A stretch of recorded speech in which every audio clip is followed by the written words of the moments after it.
மகாபாரதம் பாகம் 24 பந்தயம்.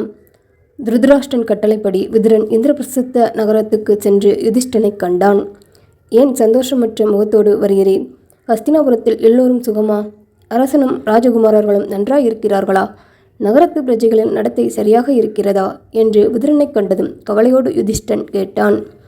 ஹஸ்தினாபுரத்தில் அனைவரும் க்ஷேமம். நீங்கள் அனைவரும் சுகமா? புதிதாக நிர்ணயிக்கப்பட்ட விளையாட்டு மண்டபத்தை பார்த்துவிட்டு போக உங்களை திருதராஷ்டிரராஜன் சார்பாக அழைக்க வந்தேன். உங்களுடைய மண்டபத்திற்கு சமமான அழகிய மண்டபம் அங்கே கட்டப்பட்டிருக்கிறது. சகோதரர்களுடன் நீயும் வந்து பாய்ச்சிகை ஆடிவிட்டு திரும்பி போக வேண்டும் என்பது அரசன் வேண்டுகோள் என்று விதுரன் தான் வந்த விஷயத்தையும் முறைப்படி சொன்னான். கவராட்டம் சத்திரியர்களுக்குள் கலகம் விளைவிக்கும். புத்திசாலிகள் அதை விரும்ப மாட்டார்கள். நாங்கள் உம்முடைய சொல்லை பின்பற்றி நடப்பவர்கள். உம்முடைய யோசனை என்ன என்று யுதிஷ்டன் விதுரனை கேட்டான். காய் விளையாட்டு அனர்த்தத்திற்கு மூலம் என்பது அனைவரும் அறிந்த விஷயம். நான் இந்த ஏற்பாட்டை தடுக்கத்தான் முயற்சி செய்தேன். ஆனாலும் அரசன் உங்களை அழைக்கச் சொன்னான். அதனால் வந்தேன். உங்கள் இஷ்டப்படி செய்யுங்கள் என்றான் விதுரன். இவ்வாறு எச்சரிக்கை செய்யப்பட்டு யுதிஷ்டிரன் சகோதரர்களையும் பரிவாரங்களையும் கூட்டிக்கொண்டு ஹஸ்தினாபுரம் சென்றான். மகா புத்திசாலியான யுதிஷ்டன் ஏன் சூதாட்ட அழைப்பை ஒப்புக்கொண்டான் என்கிற கேள்வி பிறக்கிறது. இதற்கும் 3 காரணங்கள். காம விவகாரம், சூதாட்டம், கட்குடி பழக்கம் இவை தெரிந்தே மனிதனை ஏமாற்றி இழுத்து குழியில் தள்ளுகின்றன. யுதிஷ்டனுக்கு கவராட்டத்தில் மோகம் என்பது பாரதத்தில் பல இடங்களில் சொல்லப்படுகிறது. இரண்டாவதாக, அரசகுல பண்பாட்டின்படி பாய்ச்சிகை ஆட்டத்திற்கும் பந்தயங்களுக்கும் விடுத்த அழைப்பை மறுத்தல் கூடாது.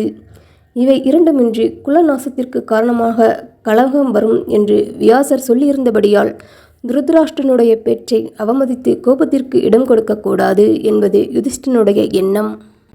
இவையெல்லாம் காரணமாக புத்திசாலியான யுதிஷ்டன் அழைப்பை ஒப்புக்கொண்டு ஹஸ்தினாபுரத்துக்கு போனான். நகரத்துக்கு சமீபத்திலேயே தனக்கும் தன் பரிவாரத்துக்கும் கட்டப்பட்டிருந்த அழகிய விடுதியில் தங்கி சிரம பரிகாரம் செய்தபின் அடுத்த நாள் காலை கடமைகளை முடித்துவிட்டு சபா மண்டபம் சென்றான். குசல பிரச்சனங்கள் முடிந்தபின் சகுனி போனான். யுதிஷ்டிரனை ஆட்டத்திற்கு துணி விரிக்கப்பட்டிருக்கிறது, வா ஆடலாம் என்றான். ராஜனே, கவராட்டம் நல்ல விஷயமல்ல. பந்தய ஆட்டங்களிலே ஜெயிப்பது பராக்கிரமத்தோடு சேராது. அஸ்திரம் தேவரும் இன்னும் லௌகிக்க விஷயங்களில் அனுபவம் பெற்ற முனிவர்கள் பலரும் சூதாட்டம் கூடாது, அது மோசத்தோடு சேர்ந்தது என்று சொல்லியிருக்கிறார்கள். யுத்தத்தில் ஜெயிப்பதே சத்திரியர்களுக்கு யோக்கியமான முறை என்று சொல்லியிருக்கிறார்கள். இது உனக்கு தெரியாதது அல்ல என்றான் யுதிஷ்டிரன். ஒரு பக்கம் பழக்கத்தினால் தூண்டப்பட்டு யுதிஷ்டிரன் ஆடவும் ஆசைப்பட்டான். மற்றொரு புறம் அது கூடாது என்கிற விவேகமும் அவனை தடுத்து கொண்டுதான் இருந்தது. சகுனியுடன் வாதம் செய்யும் போது சாகாக்கா தன் உள்ளத்தில் நடைபெற்ற மனக்குழப்பத்தை வெளியிட்டு கொண்டான். கூர்மையான மூளை படைத்த சகுனி இதை உணர்ந்து மறுபடியும் சொன்னான். மோசமாவது என்ன, யுத்தமாவது என்ன? வேதம் படித்தவர்கள் ஒருவரோடு ஒருவர் போட்டி போடவில்லையா? படித்தவன் படிக்காதவனை ஜெயிக்கிறான். அது மோசம் என்று யாராவது சொல்கிறார்களா? ஆயுத தேர்ச்சி பெற்றவன் தேர்ச்சி பெறாதவனை யுத்தத்தில் தோற்கடிக்கிறான். அது மட்டும் தர்மமா? தேகபலம் உள்ளவன் தேகபலம் இல்லாதவனை ஜெயிக்கிறான். எல்லா செய்கைகளிலும் பயிற்சி அடைந்தவன் பயிற்சியடையாதவனை தோற்கடிக்கிறான். இதில் மோசம் என்ன, தர்மம் என்ன? பாய்ச்சிகை ஆட்டத்திலும் ஆடத் தெரிந்தவன் ஜெயிக்கிறான், தெரியாதவன் தோல்வியடைகிறான். இதை மோசம் என்று எவ்வாறு சொல்லலாம்? உனக்கு பயம் இருந்தால் ஆட வேண்டாம், ஆனால் தர்மத்தின் பேரில் சாக்கு சொல்ல வேண்டாம் என்றான். சரி, யார் என்னுடன் ஆட வருகிறார்கள் என்றான் யுதிஷ்டிரன். துரியோதனன், பணம் வைக்க நான் தனமும் ரத்தினமும் தருவேன். எனக்காக என் மாமா சகுனி ஆடுவார் என்றான். யுதிஷ்டிரன் துரியோதனனை ஆட்டத்தில் தோற்கடிக்கலாம் என்று எண்ணியிருந்தான். சகுனியின் சாமர்த்தியத்தை அறிந்தவனாவதலால் தயங்கினான். ஒருவனுக்காக மற்றொருவன் ஆடுவது சாதாரண முறையல்ல என்பது என் அபிப்பிராயம் என்றான் யுதிஷ்டன். ஓ, வேறு சாக்கு எடுத்தாயோ என்று சகுனி ஏளனம் செய்ய ஆரம்பித்தான். ஆணவம் தலையெடுத்தது. சரி, ஆடுகிறேன் என்றான் யுதிஷ்டிரன். மண்டபம் நிறைய கூட்டம். சபையில் துரோணரும் கிருபரும் பீஷ்மரும் விதுரனும் திருதராஷ்டிரனும் இருந்தார்கள். கலகத்துக்கு காரணமான சூதாட்டம் நடைபெறுகிறது என்று இவர்களுக்கு தெரிந்திருந்தும் தடுக்க முடியாமல் அதிருப்தியோடு உட்கார்ந்திருந்தார்கள். மண்டபத்தில் கூடியிருந்த ராஜகுமாரர்கள் மிக்க உற்சாகத்தோடு ஆட்டத்தை பார்த்து கொண்டிருந்தார்கள். முதலில் ரத்தினங்கள் பந்தயம் வைக்கப்பட்டன. பிறகு பொன்னும் பொக்கிஷங்களும் வைக்கப்பட்டன. பிறகு தேர்களும் குதிரைகளும் வைக்கப்பட்டன. இவற்றை இழந்தபின் யுதிஷ்டிரன் தன் வேலைக்காரர்களை பந்தயம் வைத்து இழந்தான். பிறகு தனக்குள்ள யானைகளையும் சேனைகளையும் பந்தயமாக வைத்து அவற்றையும் இழந்தான். சகுனியின் பாய்ச்சிகை ஒவ்வொரு வீட்டிலும் அவன் சொன்னபடி நடந்து கொண்டது. பசுக்கள், ஆடுகள், நகரங்கள், தேசங்கள், பிரஜைகள் எல்லாவற்றையும் யுதிஷ்டிரன் இழந்தான். ஆட்டத்தை நிறுத்தவில்லை. தம்பிகளின் உடல் மேலிருந்த ஆபரணங்களையும் இழந்தான். வேறு ஏதாவது உண்டா என்றான் சகுனி. அதோ அழகிய சியாமள நிறம் கொண்ட நகுலன் இருக்கிறான். இவனும் எனக்கு ஒரு பொருள் ஆவான். அவனை பந்தயம் வைக்கிறேன் என்றான் யுதிஷ்டிரன். அப்படியா? இதோ உன் பிரியமான ராஜகுமாரன் எங்கள் வசமானான் என்று சொல்லி பாய்ச்சிகையை வீசினான். சொல்லியபடி ஜெயித்தான் சகுனி. சபை திடுக்கிட்டது. இதோ என் தம்பி சகாதேவன் கல்வியின் கரையை கண்டு புகழ் பெற்றவன். இவனை பந்தயமாக வைப்பது தவறு. ஆயினும் வைக்கிறேன், ஆடுவாயாக என்றான் யுதிஷ்டிரன். ஆடினேன், ஜெயித்தேன் என்று சொல்லிக்கொண்டே பாய்ச்சிகையை வீசினான் சகுனி. தம்பி சகாதேவனையும் இழந்தான் தருமன்.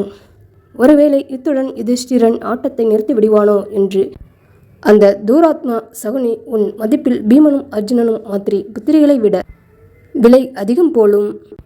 அவர்களை வைத்து ஆடமாட்டாயல்லவா என்று குத்திச் சொன்னான். மூடனே, எங்களை பிரித்துவிட பார்க்கிறாயா?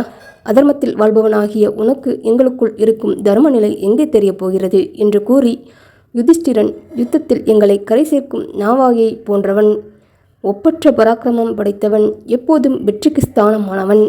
இந்த அர்ஜுனனையும் பந்தயமாக வைக்கிறேன், ஆடு என்றான். இதோ ஆடுகிறேன் என்று சொல்லிவிட்டு சகுனி ஆடினான். யுதிஷ்டிரன் அர்ஜுனனையும் இழந்தான். வரை கடந்து போன துருதிஷ்ட பிரவாகம் தர்மபுத்திரனை வசமின்றி செய்து அவனை இழுத்துச் சென்றது.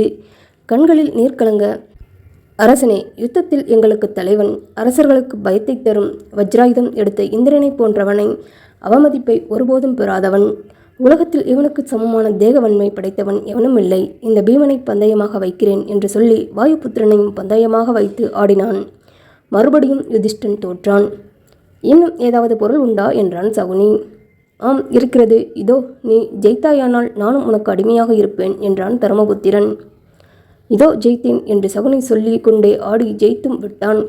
அதன் பிறகும் சபையில் நின்று பாண்டபுத்திரர்கள் ஐவரையும் ஒவ்வொருவராக பெயரைச் சொல்லி அறிவித்து தனக்கு நியாயப்படி அடிமையானான் என்று சபையோருக்கு வெகு ஆரவாரத்துடன் பிரகடனம் செய்தான்.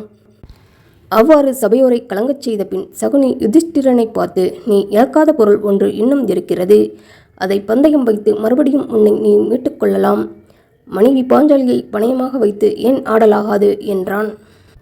அவளையும் வைத்தேன் என்று யுதிஷ்டிரன் சொல்லிவிட்டான். சொல்லிவிட்டு தன்னையும் அறியாமல் கதறினான்.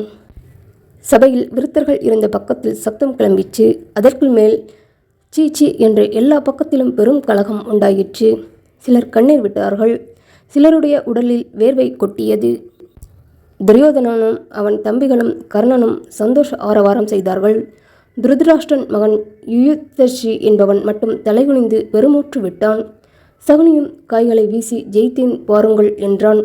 உடனே துரியோதனன் விதுரனை பார்த்து, போய் பாண்டவர்களுக்கு பிரியமான தளபதியை அழைத்து வாரும். எங்கள் வீட்டை குப்பை கூட்டி சுத்தப்படுத்த வேண்டும். சீக்கிரம் வரட்டும் என்றான். மூடனே, யமன் வீட்டுக்கு போகாதே. கயிற்றினால் கட்டப்பட்டு படுகொலியில் தொங்குகிறாய். அது தெரியாமல் மூடனைப் போலவே பேசுகிறாய். உன் பதவிக்கு தகாத பேச்சுக்கள் உன் வாயிலிருந்து கொட்டுகின்றன என்று விதுரன் துரியோதனனை கண்டித்து விட்டு சபையோரை பார்த்து, தர்மபுத்திரன் தன்னுடைய சுதந்திரத்தை இழந்த பின் பாஞ்சாலியை பந்தயம் வைக்க அவனுக்கு உரிமை இல்லை.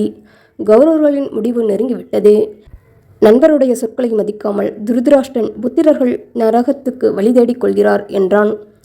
துரியோதனன் விதுரன் சொன்னதை கேட்டு சினங்கொண்டு தன் தேரோட்டி பிரகாமியை அழைத்து, இந்த விதுரர் எங்களிடம் அசூதையை கொண்டவர், பாண்டவர்களைக் கொண்டு பயந்தவர். உனக்கு அவ்வாறான பயம் இல்லையே. நீ போய் தளபதியை உடனே கூட்டி வா என்றான்.